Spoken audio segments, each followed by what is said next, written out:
I wanted to share a couple of Aaron Osmond opinions so that you know where I stand on some of these issues.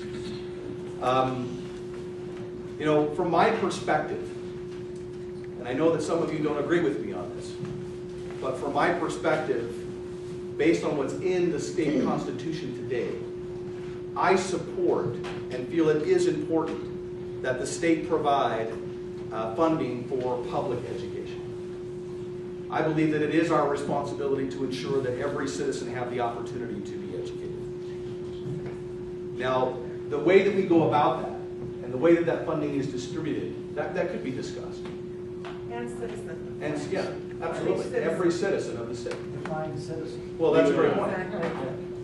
That's a real challenge. But from a fundamental political philosophical view, I believe strongly about that. And you'll see that come out, the evidence of my beliefs and my political philosophies in the legislation I'm going to talk with you about. Now, the reason why this is such a sensitive issue is that even though at the time that our state was founded, there were very unique political pressures that were going on. There was a great concern from the federal government about the theocracy that was operating in the state and the influence of that theocracy on public education. And so, in effect, the state was forced to adopt its current educational model. When you look at the political pressures that took place in it. Our state leaders, though, at the time made the decision that we would have this form of educational funding model and this commitment to provide a free education to every child. Now, back then, we didn't have this conversation of illegal immigration. Back then, every child was a citizen of the state, right?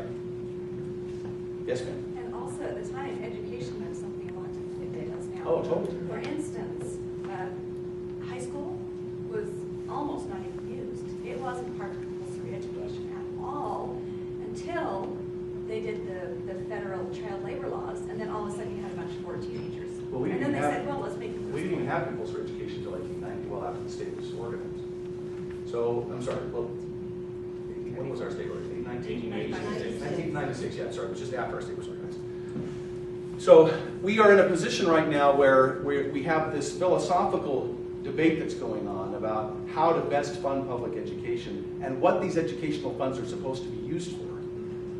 And it really has been a very tough dialogue, and I've experienced it personally, firsthand, in a very emotional and almost mean way from people all over the state when I suggested that we shouldn't have compulsory education.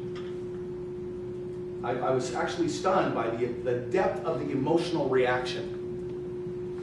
The idea that we would not provide or not ensure a public education for every single child, legal or illegal, and that we would not have a law in place that would force parents to ensure that their children attended a public educational offering.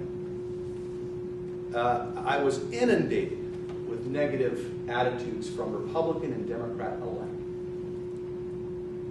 So the prevailing majority view in our state, without question, is that we ought to be providing a free public education for every child, that we as citizens ought to be supporting that education through tax dollars, and that we should be requiring that every child make an educational path decision with the preference of public education versus other educational options.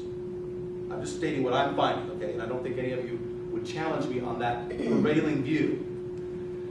So, hold on, let me just finish one more couple thoughts. The reason I'm sharing this is that the basis for much of the legislation that I'm going to talk about and the discussions about education funding are based on this, and I'm trying to make modifications to that attitude and that approach over time.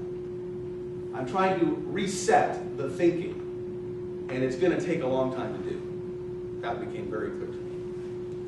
So I wanted to have that context out there and let you know that's how I feel. I personally, Aaron Osmond's view is that for the betterment of our state, for the opportunities that exist within our state to enable access to those opportunities, that we do and should have the opportunity and the obligation of providing a free public education to those that want to consume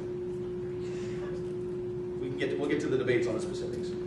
But I also believe strongly that there should be a path for parents who do not want to use the public education system to not have to use it and to not have any obligations associated with it, to be free from the restrictions and the mandates and the curriculum guidelines and the attendance requirements if they don't want to be subject to it. That freedom path ought to be available for those that do not want to consume that public educational resource. So those are the major philosophical points I wanted to make. Go ahead. Okay, I just wanted to restate that in a different way. So what you're saying is the response you got from most people indicates that to a large percent of people, public education represents security to them. It does. Okay. It represents safety. It represents the future of society.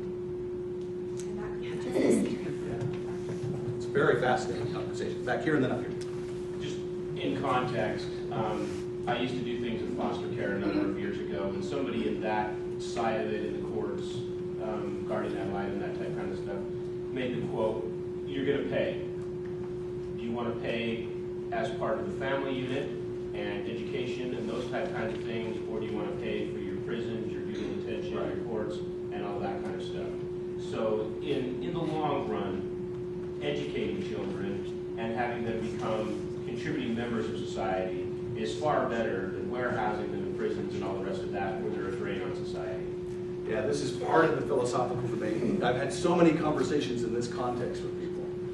Yes, ma'am. But I would also argue that some of the things that they're teaching in school contribute to the problem rather than take away from the problem. The reason why we have those types of issues is we have a breakdown in morality in our society, which is not being taught or reinforced or reaffirmed in our school system. So that problem's going to be here forever unless we become a more moral society.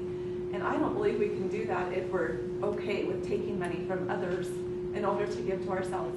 And we personally, we own a business in a different city than we live, so we pay property taxes in 2 different cities. So we pay twice for education. Well, I don't think it's real education, but we pay twice for government schools that we don't use any longer because they weren't working for our children. We had to choose something different. And so every time there's a bond, every time they want to raise taxes for government schools, then we have to pay more and more and more. And we pay thousands of dollars a year to schools that we don't use. And I don't have the money that I could use. But my son got into a private school, but I couldn't afford it, so we couldn't do it. Thank you for that. Up here. So, don't we still have a Utah State Constitution that gives the parents the right to educate their kids? I mean, isn't that? Please speak up.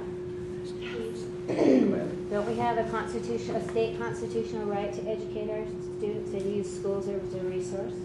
So why do we have to defend ourselves legislatively? Here, let's be clear about that. So we don't have in our state constitution any protection for parents and their right to choose. But it says it's their fundamental right. It They're is- the first. It's what it says in statute. Oh, in the statute. What it says in statute is that the parent has the fundamental liberty interest, right? That they have, that we believe, or we state from an intent language perspective, that the parent is primarily responsible for the education of their child, and that the state has a secondary responsibility to provide for that educational support. Now that's a language of intent. It protects no rights. It doesn't say anything other than our intent as a legislature is X. In our Constitution, we are very clear. It has a very small component of our Constitution that simply says we are going to provide a free public education for every child, and that we will set up the taxing infrastructure to do that. Let's see here.